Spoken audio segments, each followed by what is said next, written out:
All right, well, I'll get started then. Thanks everyone for coming. My name is Etienne Lefebvre. I am the communications coordinator for the Parking Reform Network. I'll be talking about parking policy and how it relates to successful public transit implementation. But first, a bit about what PRN does. So PRN was incorporated in 2019, and it launched officially in 2020. And our mission is to educate the public about the impact of parking policy on climate change, equity, housing, and traffic. We do this in partnership with allied organizations that accelerate the adoption of critical parking reforms through research, for example, coalition building and direct advocacy. We have over 400 members of a mix of academics, planners, advocates, students, and political representatives.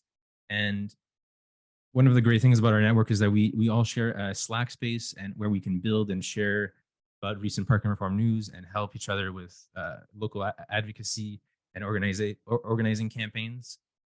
Our main programs, two of them are involved really critical educational tools that we use for data visualization, including parking mandates map and our parking lot map. We also have a parking reform playbook, which is a key document that helps advocates in their local cities really push for parking policy and get the support, for example, of the community and of the relevant, for example, planning commissions and city council. We host a monthly organizing roundtable where members get together and discuss successes and also failures of their recent advocacy. We have a research library and a very thriving internship program also. We support policies, for example, like repealing parking mandates, demand-based parking management, parking benefits districts, specifically those, for example, that prioritize social impact, like equitable mobility, transit accessibility, safety, things like, for example, decoupling transit funding from parking rides. We support impact fees and environmental mitigation from new and existing parking. But we also our policies also indirectly, for example, support a lot of other work like upzoning and infill development, adaptive reuse of office space, density of housing, pedestrian, bicycle, and other mobility infrastructure. So really, that's the core of our organization. We're growing for the last 2 years. There's been a big focus, for example, in the United States, especially where PRN started in Portland. But now we're going international. I, for example, live in Ottawa, Canada, and we're having members, for example, in Singapore and Mexico, Europe, and Australia. So it's really snowballing quite fast. But enough about us. Okay, let's go to parking and transit. All right, so a lot of young people today have been brought to the urbanist spaces through a wave of new urbanists on YouTube, for example, on social media, such on Twitter. And there's also just really been a renewed interest in wanting to live in a more climate-friendly lifestyle by utilizing walkable, car-free urban spaces. And so when people become aware of urbanist issues, it's really difficult to like unsee your city in the same lens that you used to before you were aware of urbanist issues. So for those who've seen the movie, this is a screenshot from the movie They Live. And so this is John Nada in the movie. He discovers a box of sunglasses. And then when he wears them, it kind of allows him to see the reality of the world around him. They're kind of a bit like an ideological filter. And so I'm trying to make a parallel with the high cost of free parking by Donald Shoup, which is quite similar, at least for me and to a lot of other urbanists who care about parking. Because you can really never unsee the damage that free parking has created on the urban fabric after you do that. And for those of you who aren't aware, in the 70s, a professor from UCLA, Donald Shoup, started studying parking minimum requirements and parking mandates more broadly. And he found that they tended to induce traffic, which causes pollution. They also made cities less walkable. And they really made building affordable housing cities really difficult, which is a problem that really plagues our cities even to this day, especially to this day with the housing crisis. And so Shoup proposed that cities should get out of the business of setting precise parking requirements and instead eliminate the requirements and use market and like performance targets to lead to efficient use of parking, and to take the revenue from that and spend it in the localities where it's collected to increase public services and maybe, for example, even subsidize transit. And the idea is to, like, everyone loves free parking, right? And so you have to find a way to make paid parking sexy. And one of the ways you do that is, for example, like what Shoup proposes, to reinvest the money that's put into the paid parking program into the local service improvements, like public transit, or for example, like you can do like curb management, you can do more trees and just things that people really can see and can appreciate and be like, oh wow, like I'm glad I'm paying these, or I'm glad tourists are paying these for me or whatever, right? All right, so so what's the main problem? Well, parking is often considered to be like a third rail issue and too politically tough to deal with. Our exist and and in our existence, like most people are just unaware really of the negative effects of too much parking, and they're really surprised when they learn how arbitrary parking mandates are. So parking reforms are literally sweeping the nation as we speak, and the evidence from Vanguard cities is that the sky won't fall when you eliminate costly parking mandates. And in fact, many of the places we think will be the most impacted by parking reforms are only possible because they were built without required car parking in the first place. And surprisingly, many of those places haven't mandated car parking for decades. And so, in too many places, the city has a bunch of rules on the books that mandate how much car parking is needed for a particular type of home or business. These rules, which are commonly portrayed as like precise ratios, are at best supported by really flimsy evidence, and at worst, literally copied or made up. So we know this because the people building things when the mandates were developed told us so. So this letter to the Planning Advisory Service in 1954 contains an admission from a New York architect that they are doubtful any two planners or architects could agree on how many spaces a shopping center needs, and their strategy is to guess a number of stalls, and invariably it is either too many or not enough. So, with that in mind, here bit of a couple of examples from the state of Washington, just going to showcase how arbitrary and nonsensical really these parking mandates are, these ratios are. Um, so yeah, so how many do you think parking spaces do you need in a bowling alley in Washington? So in Mount Vernon, you need 5 per bowling alley. In Ferndale, you need 3 per alley. In Port Angeles, you need 2.5 per alley. In Port Townsend, oh, now it's 1 per 400 square feet. In Linden, 5 spaces per lane. In Birmingham, 10 lanes. 10 parking spaces per lane. So this is for the Birmingham example. So just look how crazy this is. So you have 70% of the land that's for parking, right? This is for the 10 parking per lanes. And so you can do the same thing with almost every land use. So this just as silly. So you can look at laundromats. So here we have 1 per 4, 1 parking for 2, 1 per 4. And then for Birmingham, in this case, it's actually a lot less than it is for bowling alleys, right? So here it's less than Port Townsend, but in the bowling alley example, for example, it was right significantly more. So again, so there's this completely arbitrary stuff. There's no science to it at all. And these parking mandates really apply to like really bizarre land uses. Like I've seen like helicopter pads and so like yeah, like why does a city need a required parking for a junkyard? Just right.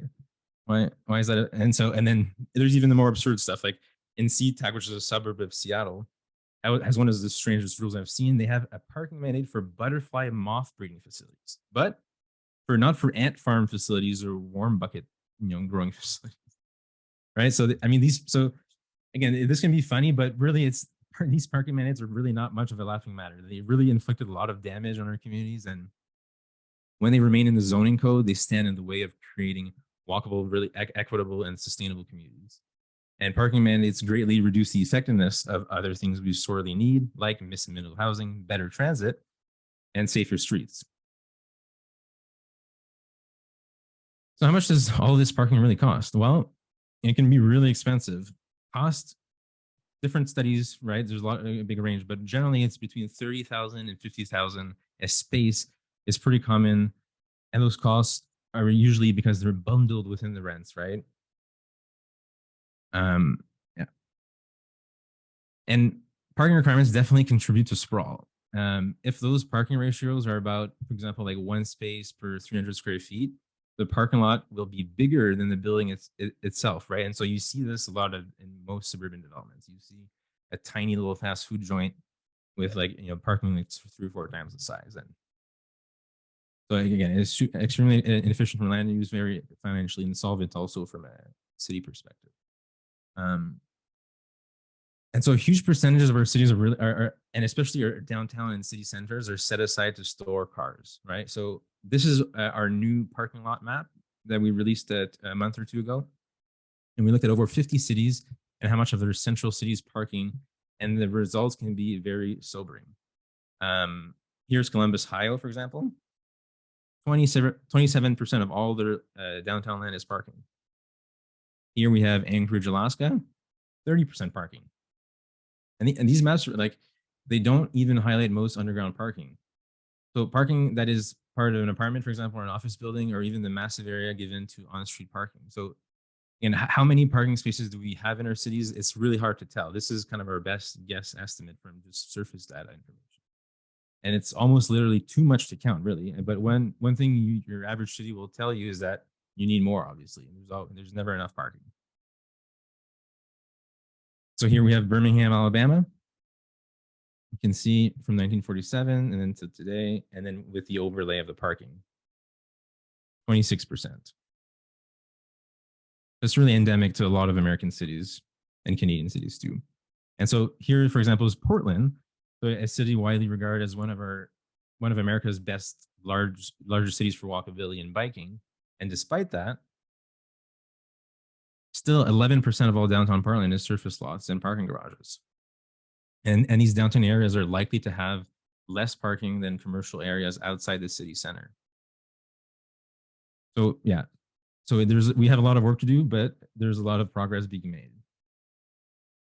Now, how does parking fit in with transit? So here is the most quintessential transit development in North America, hopefully for not too long, but I think that's quite true, at least for the last couple of decades. And so this is the OC Transpo Eagleson Park and Ride in Ottawa. And so this is the one I went to for over a year when I went to university, and I lived in a suburb 25 kilometers outside of the city. And so I have a very deep personal relationship with this place. The worst part is that many times I used to bike there, and there was no bike facilities at all. There was not even bike parking, so I had to like lock my bike on a stop sign. And the worst part is that I would have to dodge all the like angry morning car commuters and get honked at all the time. Very bad experience, but clearly, somewhat decent experience for cars because there was free parking. There was a pretty good deal for them. And this brings up the park and ride contradiction, as I call it. And so the reason why I say it's a contradiction is because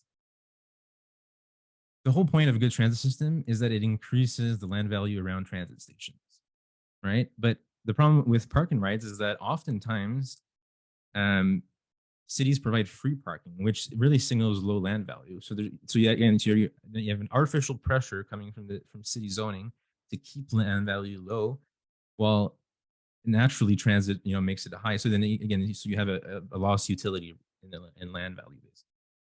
And so basically, like when a transit agency provides free or really underpriced parking at a parking station where the land value signals that there's a higher use, it is really subsidizing motorists in two ways. And in one way, again, on the really like conceptual understanding of subsidy, is that it's forcing a low land value use to prevail over a higher land value. And it's making it a much bigger investment in access by motorists than it is in access by people who are getting there without a car. So like, cyclists or pedestrians. But importantly, it's denying the ability of people to access transit that otherwise could if the parking right was zoned to allow, for example, dense housing around the area, right? So it's really like inhibiting not only affordable housing in the area, it's inhibiting walkability. And obviously it induces the most dense carbon intensive transportation in the planet, right? So again, we're facing a housing crisis and we're in the midst of a climate crisis. And so just parking rides should never be a policy agenda of any city. It's completely at odds with the climate crisis and the housing crisis. But just to run this in a bit more, let's talk a bit about the basic math of parking rides. So there's been a lot of studies on these. And And so I'll read you a bit of statistics from a recent study from the Transportation Research Board that surveyed 37 different American transit agencies and about their park and ride facilities. And they found that despite the expense of parking rides and the fact that many spaces go unused, 32 out of 37 agencies that manage parking are still planning to build more of it. Right. And so we have all these stats about how, for example, every agency in this study was losing parking. They were being underutilized, and still a vast majority of them are still planning to build more. Right. So there's a big, it's really like the opposite of evidence-based data, where we're like, we have all the data saying that these don't work. They're really not good. Like, they're not good for like a quality transit experience. They're not good for like the financial aspect, and still cities keep pushing for it. And so obviously one of the things preventing cities from moving past park and rides is how entrenched car dependency is, right? And so that's kind of the bigger monster here. The thing we have to really tackle is car dependency, and so that's a multifaceted approach. And so that's why parking reform is one part of that. Transit advocacy is another. Walkability, active.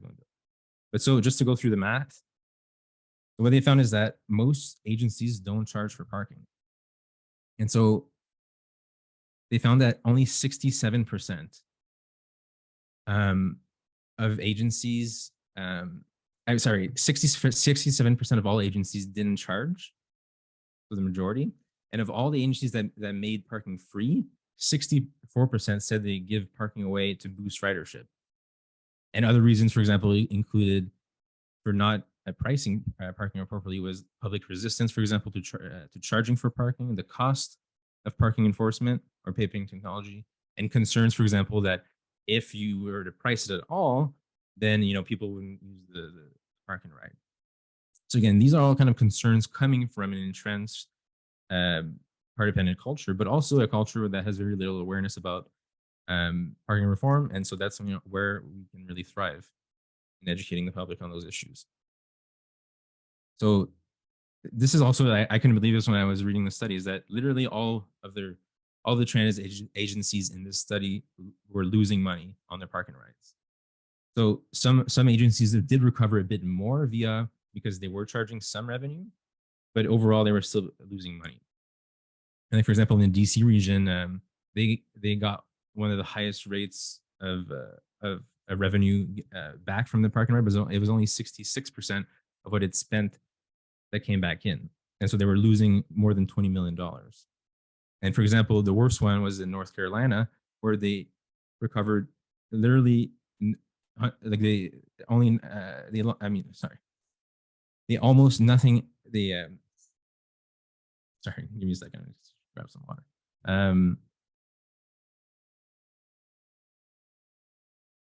So North Carolina recovered nothing and basically subsidized the facility 100%. So the worst off there. So most transit passengers also, what they found is that they don't take the park and ride. So only of all the park and ride stations across the 37 different transit agencies, only 22% of total ridership across the agencies offered park and ride facilities.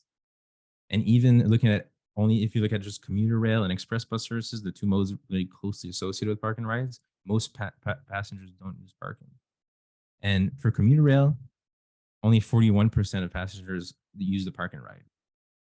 And for express buses, like for example, like the ones in Ottawa, the study found 30%.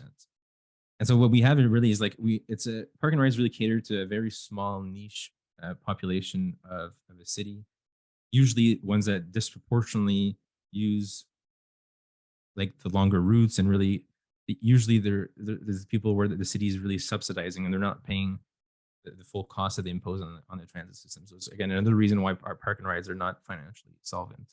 And so we see most agencies are expanding. Their transit industries don't consider parking an important part of their ridership strategy. And so the better method, for example, for transit-oriented developments, this is where really a lot of modern parking mandates shine. It's when it comes to transit-oriented developments. And so the urban studies encyclopedia defines TODs as development around transit hubs that aim to establish compact pedestrian-friendly communities where residents can live, work, and enjoy recreational activities without the need for automobiles. So that's the key part. Um, Parking regulations near transit hubs and TODs vary widely from jurisdiction. Some provisions, for example, are broad in their application, applying to all areas within multiple districts. Other operate pretty narrowly by employing like an overlay of special districts and specific locations around parking, around public transit locations. And there's been quite a long history of local governments incentivizing the elimination of TOD parking by offering developers, for example, floor area ratio and minimum lot area per unit bonus, and in addition to other benefits to those that reduce or eliminate parking requirements. And so TODs are really a tool for limiting and reducing parking requirements. They're a great policy because they offer political flexibility when it comes to their adoption through planning commissions, for example, as compared, for example, a whole-scale zoning review like those required for changing parking mandates citywide. So it's more expedient, and especially if there's a bit of pushback in cities, it creates kind of like a baby step rather than risking a bigger move that could fail. And so in that sense, they're a bit more targeted. And so there's a lot of precedents, and so which really helps their support, especially when you're considering the city staff deliberations. And so we're just going to talk about two case studies. So in Chicago, for example, they first adopted their TOD ordinance in 2013, and today the TOD area was expanded to all areas within half a mile of their rapid transit or the Metro commuter rail stations, or a quarter mile for high frequency bus routes. And so the key thing is that the Chicago TOD ordinance change was that it gave easier permissions to reduce parking further than the default. It also established maximum parking requirements within the radius, TOD radius, and it reduced parking requirements in some residential only areas. It also waived parking requirements for affordable housing. So again, TODs are a great tool really to allow cities to really push for parking reform in a way that really helps the solvency and the public and the quality experiences for public transit. And so in San Antonio, also they've done a similar program where they reduce parking requirements around TODs. They use, for example, special districts, which are like overlaid onto existing districts. And so, for example, like one of the special districts requires the radius to comply with only 75% of a minimum parking requirements that's for within the normal zone where the radius is located. So again, there's and this is only two examples. Many cities have these provisions, and so they're a great way to address parking reform, the needs for parking reform. And so just to summarize, right? So to achieve successful transit and parking outcomes, cities can abolish parking mandates. They can use TODs to reduce or eliminate mandates. And also they can engage in appropriately priced parking, specifically like parking benefit districts. So those are what Shub talked a lot about. They're when you price on-street parking and you ensure that the revenue generated by this district is reinvested to improve transit use, to improve curbside appeal, and so on. And so where do you go from here? So how can we really start undoing the damage and build a different future that is more transit oriented? Well, if you want to build a whole city over again, would you really do it the same? Well, our current zoning codes essentially guarantee that we can't build it like we used to. They do guarantee that it's going to be very similar to how it is today, very car dependent.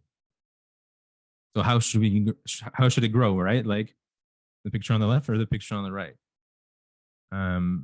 And so just to give you an example, this map is of Detroit in the 1920s. The red lines were the streetcars. And so, for example, Detroit used to have hundreds of streetcar lines. It provided amazing urban connectivity, it had affordable housing, and importantly, it didn't have any minimum parking requirements. Goes to show you don't need to reinvent the wheel, well, especially not the car wheel, to find solutions to car dependency. A lot can be learned simply from looking at our own past. So lots of places are making the choice to grow more like they used to by, for example, unburdening new construction from these arbitrary mandates. This is our mandates map. Um, it is a reference by many cities all the time when they're making the case to get rid of minimums, right? It's an easy place to look at, oh, this city did that. And it directly links to the zoning code. So it really can help cities with the language they're using, reforms. And each year is getting much easier for cities, big or small, hot or cold, to find peers here who have repealed mandates in any form, from parking minimums to maximums to reduced requirements to bowling alleys or, moth breeding facilities. So one trend we are seeing is a growth in the number of cities that are eliminating parking requirements altogether, citywide all uses. And so some notable ones you might have heard about in the news last year was Anchorage, Alaska, San Jose, California. Two other cities, Portland and Salem. Oregon just had hearings this week to do the same. Richmond, Virginia just did it last week or 2 weeks ago, very recent. So again, the parking reform is only increasing with we're getting the precedent, and so it's really a great opportunity to really take that opportunity to develop more density, more walkability, to really make transit better, more financially solvent. And so more living space really means better priced parking. It means less parking. It means fewer parking mandates, which means better public transit overall, and which leads to more livable and climate adaptive cities. So thank you.